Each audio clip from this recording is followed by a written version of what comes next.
Hello everyone, start करते हैं नया topic, set of and carry forward of losses. Set of and carry forward of losses, इस topic में हम पढ़ने क्या वाले हैं? तो set of and carry forward of losses, this topic is based on losses. इस पूरे टॉपिक में हम सिर्फ ये सीखने वाले हैं कि अगर लॉस हुआ, किसी भी हेड में लॉस हुआ, तो उस लॉस को कैसे एडजस्ट करें, whether such losses can be adjusted with other income or such losses to be carry forwarded to the next year। उस लॉस को किसी दूसरे इनकम के साथ एडजस्ट कर सकते हैं या नहीं, और अगर नहीं कर सकते तो क्या हम उस लॉस को नेक्स्ट ईयर कैरी फॉरवर्ड कर सकते हैं? हमारे लॉसेस का ट्रीटमेंट क्या है, पूरा टॉपिक उसी पर बेस्ड है, set of and carry forward of losses. तो कभी भी लॉस होगा तो losses can be adjusted in 3 steps. Losses can be adjusted in 3 steps. Step number 1, inter-source adjustment. Step number 1, inter-source adjustment. Step number 2, inter-head adjustment. And step number 3, carry forward.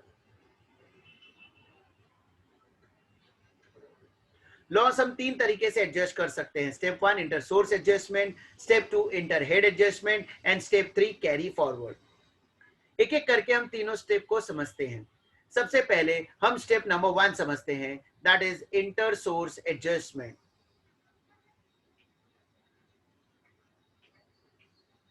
Inter source adjustment कहता है एक source का loss दूसरे source के income के साथ adjust किया जा सकता है।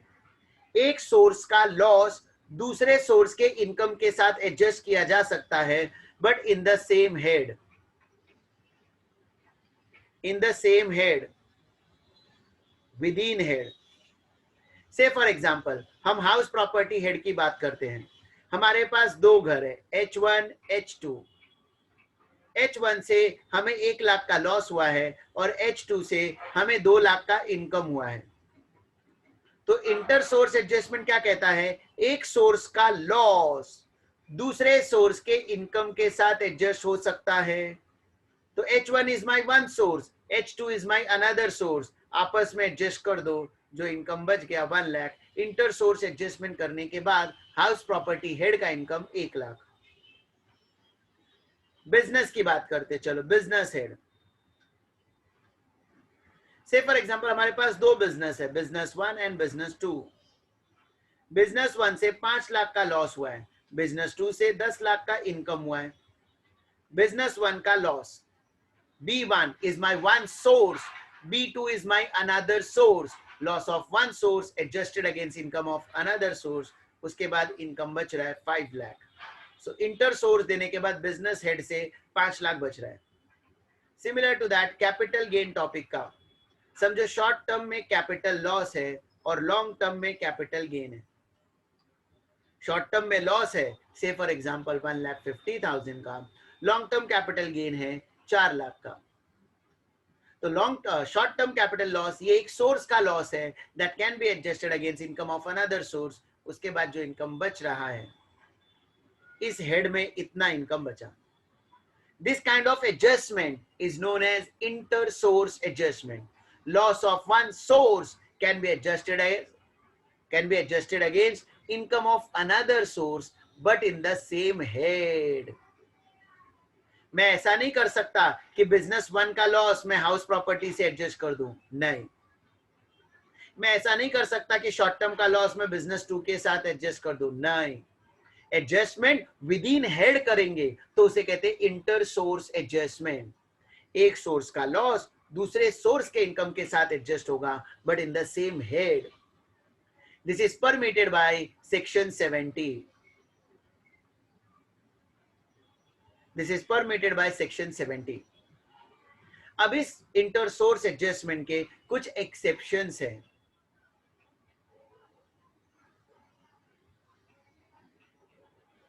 Exception number 1, Exception number 1, long-term capital loss. Long-term capital loss can be adjusted only against long-term capital gain. Long term का लॉस सिर्फ लॉन्ग टर्म गेन के साथ एडजस्ट होगा, वो शॉर्ट टर्म कैपिटल गेन के साथ एडजस्ट नहीं होगा. एक्चुअली अगर हम इंटर सोर्स का मतलब देखें तो इंटर सोर्स मतलब उस हेड के अंदर आपस में एडजस्टमेंट हो सकता है. तो उस रूल के हिसाब से लॉन्ग टर्म शॉर्ट टर्म के साथ एडजस्ट होना चाहिए, but there is exception. Government कहती है कि अगर लॉन्ग टर्म में लॉस हुआ है तो that can be adjusted only against long term capital gain. Second, speculative business losses.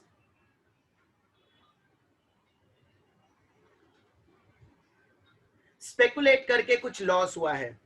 Speculate करना मतलब ऐसा कोई भी ट्रांजेक्शन, ऐसा कोई भी बिजनेस जिसमें without taking delivery of goods we are selling the goods. Without taking delivery of goods, we are selling the goods. Such kind of business is known as speculative business. तो अगर इस business से आपको कुछ loss हुआ तो government demotivate कर रही है एक्टिविटी. गवर्नमेंट के अगर गलती से यहां से लॉस हुआ तो तुम इसे सिर्फ स्पेकुलेटिव बिजनेस इनकम के साथ एडजस्ट कर सकते हो. इसे आप अदर बिजनेस इनकम के साथ एडजस्ट नहीं कर सकते. This can not be adjusted with other business income. Speculation का लॉस सिर्फ स्पेकुलेशन के साथ एडजस्ट होगा. Specified business losses which is specified under section 35 AD. Specified business losses which is specified under section 35 AD can be adjusted only against specified business income. It cannot be adjusted with other business income. Speculation और specified ये दो अलग अलग चीज है. Speculate करना government demotivate कर रही. गवर्नमेंट नहीं चाहती कि आप स्पेकुलेटिव बिजनेस करें, तो गवर्नमेंट उसे कह रही है अगर स्पेकुलेटिव बिजनेस किया तो उससे अगर लॉस हुआ तो उसका सेट ऑफ नहीं मिलेगा, दूसरे इनकम के साथ, स्पेकुलेशन के साथ मिल जाएगा. Similar to that government motivate कर रही है कुछ business which is covered under section 35 AD. ऐसे बिजनेस में गवर्नमेंट ने सारे कैपिटल एक्सपेंडिचर का डिडक्शन दे दिया है. Hence government कहती है this specified business loss can be adjusted only against specified business income. Next, losses from owning and maintaining horse races. Losses from owning and maintaining horse races can be adjusted only against income from owning and maintaining horse races. Income from owning and maintaining horse races. This cannot be adjusted with any other income.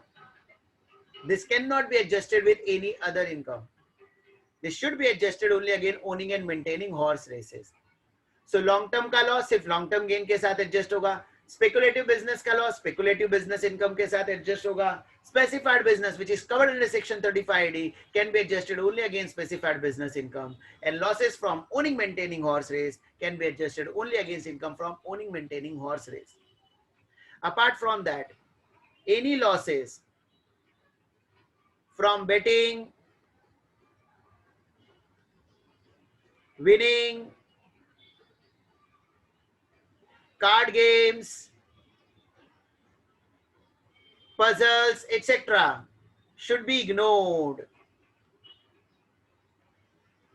Should be ignored. They are not eligible for set off only. Government कहती है अगर आपने betting किया और आप हार गए तो आपको उस लॉस का सेट ऑफ नहीं मिलेगा. आप कोई और एक्टिविटी में इन्वॉल्व हैं, बेटिंग के अलावा पत्ते खेल रहे हैं और उसमें हार गए, आप लॉटरी का टिकट निकाल रहे हैं उसमें आपकी लॉटरी नहीं लगी, तो ऐसा कोई भी लॉस होगा तो हम ऐसे लॉस का आपको सेट ऑफ नहीं देंगे. Such losses should be permanently ignored. Should be permanently ignored. So these are exceptions. These are exception for inter-source adjustment. Inter-source adjustment दिया. समझो यहां पर बिजनेस का 15 लाख का लॉस है, बिजनेस 1 का 15 लाख का लॉस है, और बिजनेस 1 का लॉस सेट ऑफ दिया मैंने बिजनेस 2 के साथ. तो भी मेरा लॉस बच रहा है 5 लाख का, लॉस तो भी बच रहा है 5 लाख का। तो ये जो 5 लाख का लॉस बच रहा है ना, इसे मैं हाउस प्रॉपर्टी के साथ एडजस्ट कर सकता हूं। तो बिजनेस हेड में कितना लॉस था? 5 लाख। इसे मैं बोलूंगा हेड का लॉस, हेड का लॉस। तो एक हेड का लॉस दूसरे हेड के इनकम के साथ एडजस्ट किया जा सकता है। एक हेड का लॉस दूसरे हेड के इनकम के साथ एडजस्ट किया जा सकता है। उसके बाद भी देखो लॉस बचा 4 लाख का, तो ये भी लॉस मैं कैपिटल गेन के साथ एडजस्ट कर सकता हूं। फिर भी लॉस बचा 1,50,000। तो इंटर हेड देने के बाद भी अगर लॉस बचा तो ऐसे लॉस को कैरी फॉरवर्ड कर दिया जाएगा। First step, inter source adjustment. Inter source adjustment मतलब विद इन हेड अंदर अंदर एडजस्टमेंट करो, हेड के अंदर एडजस्टमेंट। इंटर सोर्स एडजस्टमेंट देने के बाद अगर फिर भी लॉस बच गया तो inter head adjustment. Inter head मतलब एक हेड का लॉस दूसरे हेड के इनकम के साथ एडजस्ट किया जाएगा। Head to head adjustment, head to head adjustment, such kind of adjustment is known as inter head adjustment. Inter source मतलब हेड के अंदर आपस में सोर्स में एडजस्टमेंट करो, और सोर्स में एडजस्टमेंट करने के बाद भी अगर लॉस बचा तो एक हेड का लॉस दूसरे हेड के इनकम के साथ एडजस्ट करो। Such kind of adjustment is known as inter head adjustment. Now इस इंटर हेड के ये 5 एक्सेप्शन तो है ही। देखो बाय डिफॉल्ट जो इंटर सोर्स का एक्सेप्शन है, जो इंटर सोर्स का एक्सेप्शन है वो बाय डिफॉल्ट इंटर हेड का भी एक्सेप्शन है। अपार्ट फ्रॉम दैट कुछ और एक्सेप्शंस आपको याद रखने हैं। Exception number 6, loss from house property. Loss from house property can be adjusted against any head, but maximum rupees 2 lakh. House property का लॉस किसी भी हेड से एडजस्ट हो सकता है, बट मैक्सिमम रुपीज 2 लाख। क्यों? देखो हाउस प्रॉपर्टी में ना सेल्फ ऑक्यूपाइड प्रॉपर्टी में लिमिट है। हम सेल्फ ऑक्यूपाइड प्रॉपर्टी में इंटरेस्ट का डिडक्शन क्लेम कर सकते हैं मैक्सिमम 2 लाख। तो इससे ज्यादा लॉस हो ये चांसेस बहुत ही नेग्लिजिबल है। ऐसा लॉस तब 2 लाख से ज्यादा हो सकता है जब आपके लेट आउट प्रॉपर्टी में भी आपको लॉस हुआ है। तो सेल्फ ऑक्यूपाइड प्रॉपर्टी और लेट आउट प्रॉपर्टी सब मिलाकर आप inter head adjustment maximum 2 lakh का ले सकते हैं। बचा हुआ लॉस कैरी फॉरवर्ड हो जाएगा to the next year. Next, short term capital loss can be adjusted. Short term capital loss can be adjusted only against short term and long term capital gain. Short term का loss सिर्फ और सिर्फ short term capital gain के साथ adjust किया जा सकता है या लॉन्ग टर्म कैपिटल गेन के साथ एडजस्ट किया जा सकता है। हम इसे दूसरे हेड्स के साथ एडजस्ट नहीं कर सकते, क्योंकि गवर्नमेंट का मानना है ये जो कैपिटल गेन हेड है ये नॉन रिकरिंग नेचर वाला हेड है और बाकी सारा हेड रिकरिंग नेचर का हेड है। तो नॉन रिकरिंग के लॉस को एडजस्ट करने के लिए आप रिकरिंग हेड के इनकम को यूज नहीं कर सकते। And last exception, normal business में लॉस है। नॉर्मल बिजनेस लॉस मतलब other than speculation, specified, owning maintaining horse races. Other than speculation, specified, owning maintaining horse race, ये तीनों को छोड़कर नॉर्मल बिजनेस का लॉस है। तो इसे आप किसी भी हेड से एडजस्ट कर सकते हो, adjusted against any head except income from salary. Normal business का लॉस, नॉर्मल बिजनेस मतलब ऐसा बिजनेस जो स्पेकुलेटिव नहीं है, जो स्पेसिफाइड नहीं है, जो ओनिंग मेंटेनिंग हॉर्स रेस वाला नहीं है। इसको छोड़कर कोई भी बिजनेस आप करो उसे हम बोलेंगे नॉर्मल बिजनेस। ऐसा लॉस आप किसी भी हेड से एडजस्ट कर दो, हाउस प्रॉपर्टी से, कैपिटल गेन से, अदर सोर्सेस से, but it can not be adjusted against income from salary. It cannot be adjusted against income from salary. So inter-source adjustment, उसके 5 एक्सेप्शन, इंटर हेड एडजस्टमेंट उसके 3 और exception. So total 8 exception आपको याद रखना है, जिसके set of लेते वक्त आपको बहुत ध्यान से क्वेश्चन देखना है. नाउ कुछ important note.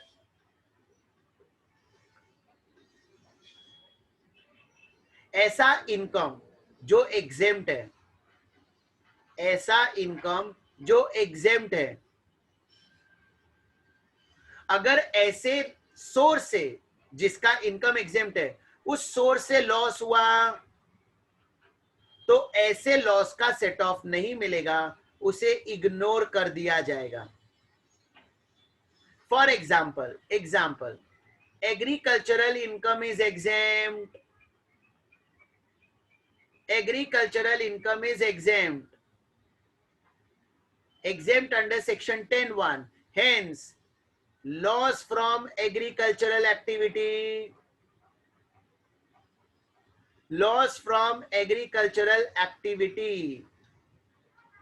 should be ignored. Loss from agricultural activity should be ignored. So now, after inter-source adjustment, after inter-head adjustment, अगर फिर भी लॉस बचा तो हम ऐसे लॉस को कैरी फॉरवर्ड करेंगे, और कैरी फॉरवर्ड करके नेक्स्ट ईयर जो इनकम होगी उस नेक्स्ट ईयर की इनकम के साथ सेट ऑफ देंगे.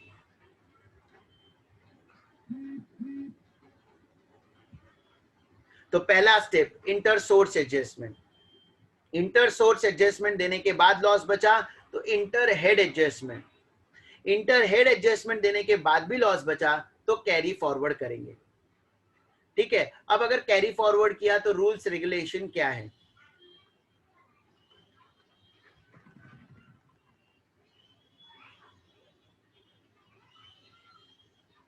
सो फॉर कैरी फॉरवर्ड हमें कुछ पॉइंट समझ में आने चाहिए. सबसे पहले section under which section carry forward is allowed, type of loss, कौन सा लॉस कैरी फॉरवर्ड कर रहे हो, टू बी एडजस्टेड अगेंस्ट, वो किस इनकम के साथ एडजस्ट कर सकते हो, period of carry forward, next year अगर एडजस्ट नहीं हुआ तो ऐसे कितने साल तक आप कैरी फॉरवर्ड कर सकते हो, और क्या इसके लिए रिटर्न टाइम पर भरना पड़ेगा, दैट इज अप टू 31 जुलाई और 30 सितंबर, केस टू केस. हमें रिटर्न फाइल करना पड़ेगा टाइम पर, या बिलेटेड रिटर्न भी चलेगा. रिटर्न तो फाइल करना ही है. क्वेश्चन है रिटर्न कौन सा होना चाहिए, रिटर्न अंडर सेक्शन 139(1) जो टाइम पर फाइल कर रहे हैं, या बिलेटेड रिटर्न 139(4) वाला, कौन सा रिटर्न करेंगे तो चलेगा. तो यहां पर सबसे पहले बात करते हैं 71B. Under section 71B, losses from house property can be carry forwarded. Losses from house property next year it can be adjusted only against house property income, that is same head. मतलब first year अगर house property में loss हुआ है तो house property से adjust करो, inter source दो, inter source देने के बाद अगर बच गया तो इंटर हेड दो, एक हेड का लॉस दूसरे हेड के साथ एडजस्ट कर दो. उसके बाद भी लॉस बचा तो कैरी फॉरवर्ड करके नेक्स्ट ईयर सेम हेड में एडजस्ट करो. अब दूसरे हेड में एडजस्ट नहीं कर सकते, दूसरे हेड के साथ एडजस्ट नहीं कर सकते. And for this filing return on time is not compulsory. मतलब बिलेटेड रिटर्न फाइल करोगे तो भी चलेगा, रिटर्न तो फाइल करना ही पड़ेगा. बिलेटेड रिटर्न फाइल करोगे तो भी चलेगा. तो यहां पर ओरिजिनल रिटर्न, बिलेटेड रिटर्न दोनों चलेगा. Next section 72, normal business loss. Normal मतलब other than speculation, specified business, owning, maintaining, horse race, उसको छोड़कर बाकी जो भी बिजनेस है, that is your normal business loss. This normal business loss can be adjusted against same head. Same head मतलब normal के साथ भी एडजस्ट हो सकता है, नॉर्मल स्पेकुलेशन के साथ भी एडजस्ट हो सकता है, नॉर्मल स्पेसिफाइड से भी एडजस्ट हो सकता है, बट दूसरे हेड से एडजस्ट नहीं होगा।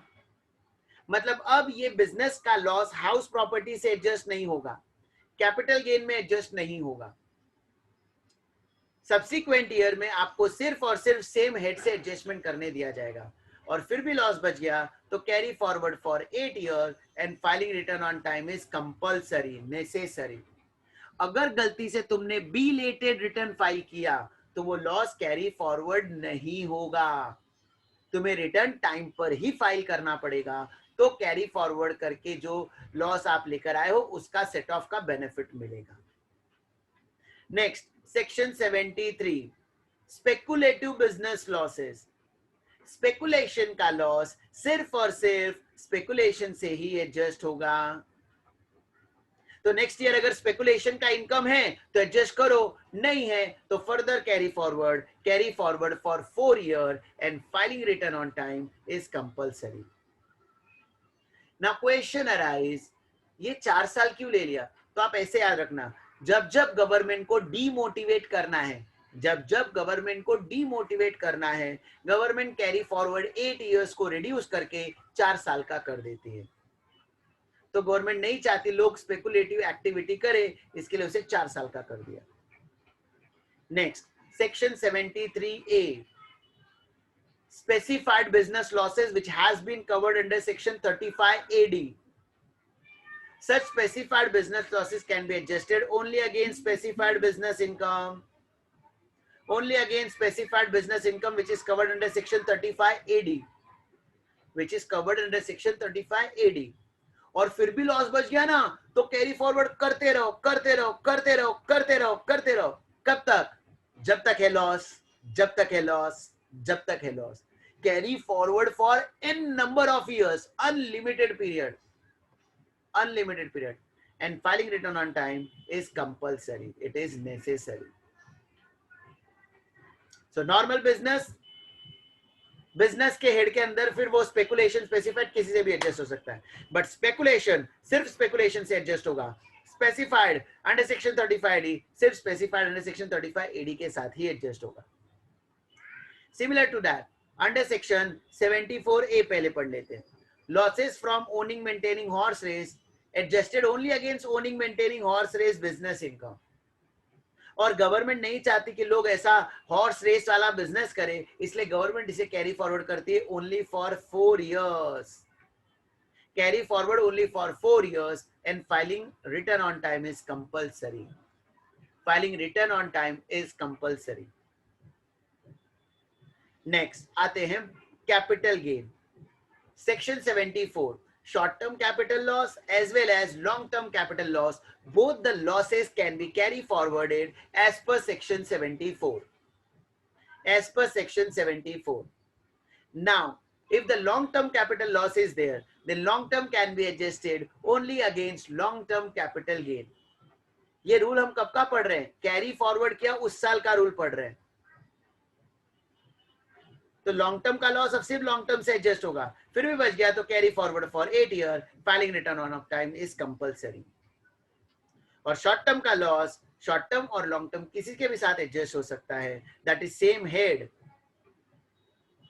सेम हेड, फिर भी बचा तो carry forward for 8 year and filing return on time is compulsory, it is necessary. Belated return नहीं चलेगा, बिलेटेड रिटर्न नहीं चलेगा।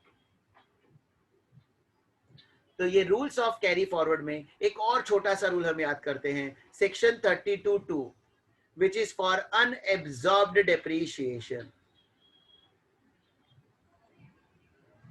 अनएब्सॉर्ब्ड डेप्रीशिएशन मतलब ऐसा डेप्रीशिएशन जो हमारे करंट ईयर के बिजनेस इनकम के साथ एडजस्ट नहीं हो पाया। The business income is not sufficient to absorb depreciation as per income tax act 1932, income tax act 1961 as per section 32। Section 32 में आपने डेप्रीशिएशन कैलकुलेट करना सीखा है ना, तो एज पर सेक्शन 32 जो डेप्रीशिएशन आया, वो डेप्रीशिएशन बिजनेस के साथ सेट ऑफ नहीं हो पा रहा है। हमारे पास सफिशिएंट बिजनेस इनकम नहीं है कि हम अपने डेप्रीशिएशन को एडजस्ट कर सके। Such kind of depreciation is known as unabsorbed depreciation. This unabsorbed depreciation can be adjusted against any head except income from salary. Adjusted against any head except income from salary. Salary को छोड़कर बाकी किसी भी head से adjust करो, फिर भी बच गया तो carry forward for n number of years. N number of years. And filing return on time is not compulsory. Is not compulsory. मतलब अगर आप belated रिटर्न फाइल करोगे तो भी चलेगा. As per section 32(2), unabsorbed depreciation can be adjusted against any head except income from salary. It can be carried forward for n number of years. And filing return on time is not compulsory. Is not compulsory. तो पहला, अगर loss हुआ तो inter source देना, inter source के बाद भी loss बचा तो इंटर हेड देना, फिर भी लॉस बचा तो कैरी फॉरवर्ड करके नेक्स्ट ईयर सेट ऑफ लेना, next year loss set of करने के बाद भी बच गया तो उसको फर्दर कैरी फॉरवर्ड करना. कितने साल तक? तो अलग अलग लॉस के लिए अलग अलग रूल है. हाउस प्रॉपर्टी 8 साल, नॉर्मल बिजनेस 8 साल, स्पेकुलेशन 4 साल, specified under section 35D in number of years, long term and short term loss 8 years, owning maintaining horse races 4 years, and unabsorbed depreciation n number of years. यहाँ पर filing on return time compulsory भी नहीं है. Government कहती है belated return file करोगे तो भी चलेगा अंडर सेक्शन 32(2). तो यहाँ पर हमारा कैरी फॉरवर्ड का रूल कंप्लीट हो गया.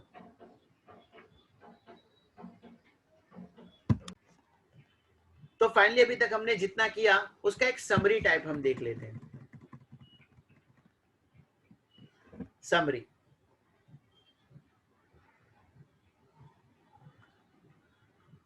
loss underhead set off in the year of loss and set off in subsequent year. subsequent year मतलब कैरी फॉरवर्ड किया तो पहले अगर सैलरी हेड की बात करें तो सैलरी एक ऐसा हेड है जिसमें लॉस इज नॉट पॉसिबल. लेकिन अगर हाउस प्रॉपर्टी है, हाउस प्रॉपर्टी, तो हाउस प्रॉपर्टी में पहले इंटर सोर्स देना, फिर इंटर हेड देना, और इंटर हेड के लिए मैक्सिमम लिमिट है 2 लाख. इंटर हेड का ये लिमिट है, इंटर हेड का लिमिट है. तो पहले इंटर सोर्स देना, फिर इंटर हेड कहीं पर भी दे सकते हो, और फिर लॉस कैरी फॉरवर्ड करोगे तो नेक्स्ट ईयर सेम हेड के साथ एडजस्ट करोगे. सेम हेड मतलब house property. Next, normal business loss है तो एनीवेयर, एनीवेयर मतलब पहले इंटर सोर्स देना, इंटर सोर्स में उसे स्पेकुलेशन, ओनिंग, मेंटेनिंग, 35D कहीं पर भी एडजस्ट कर देना.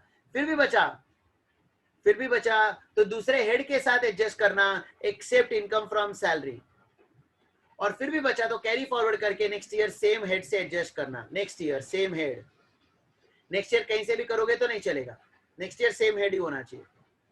स्पेकुलेशन का लॉस है तो स्पेकुलेशन के साथ एडजस्ट होगा, और कैरी फॉरवर्ड किया तो नेक्स्ट ईयर भी स्पेकुलेशन के साथ ही एडजस्ट होगा. ओनिंग मेंटेनिंग के साथ एडजस्ट होगा, कैरी फॉरवर्ड करोगे तो नेक्स्ट ईयर भी ओनिंग मेंटेनिंग के साथ ही एडजस्ट होगा. It can not be adjusted against any other head. Section 35AD specified का लॉस है तो स्पेसिफाइड के साथ ही एडजस्ट करो, और अगर कैरी फॉरवर्ड किया तो भी स्पेसिफाइड के साथ ही एडजस्ट होगा. It can not be adjusted with other heads. Long term के साथ करंट ईयर में भी एडजस्ट होगा, और नेक्स्ट ईयर भी लॉन्ग टर्म से ही एडजस्ट होगा. शॉर्ट टर्म, करंट ईयर में शॉर्ट टर्म लॉन्ग टर्म से एडजस्ट हो सकता है, नेक्स्ट ईयर भी शॉर्ट टर्म लॉन्ग टर्म से ही एडजस्ट होगा. एंड इफॉस का पहले इंटर सोर्स एडजस्टमेंट देना, फिर इंटर हेड किसी के भी साथ, कोई एक्सेप्शन नहीं, कहीं पर भी एडजस्ट करो, and carry forward is not allowed. इफॉस का लॉस कैरी फॉरवर्ड नहीं हो सकता. इफॉस का लॉस कैरी फॉरवर्ड नहीं हो सकता. क्यों? गवर्नमेंट का मानना है कि ये ऐसी एक्टिविटी है जिसमें लॉस कभी होगा ही नहीं, और अगर बाय चांस लॉस हो भी गया तो आपका इतना सारा इनकम होगा तुमको देखो गवर्नमेंट ने बोला कहीं पर भी एडजस्ट करो, anywhere, it can be adjusted against salary, it can be adjusted against house property, it can be adjusted against business capital gain. इतना सब एडजस्ट करने के बाद लॉस बचेगा ही नहीं कि आप उसे कैरी फॉरवर्ड करो। प्रैक्टिकल लाइफ में आप कभी ऐसा नहीं देखोगे कि किसी का इफॉस का लॉस उसके सैलरी से ज्यादा है कि उसे कैरी फॉरवर्ड करना पड़े। इसके लिए गवर्नमेंट ने रूल ही बना दिया कि इफॉस का लॉस कैरी फॉरवर्ड नहीं हो सकता, इफॉस का लॉस कैरी फॉरवर्ड नहीं हो सकता।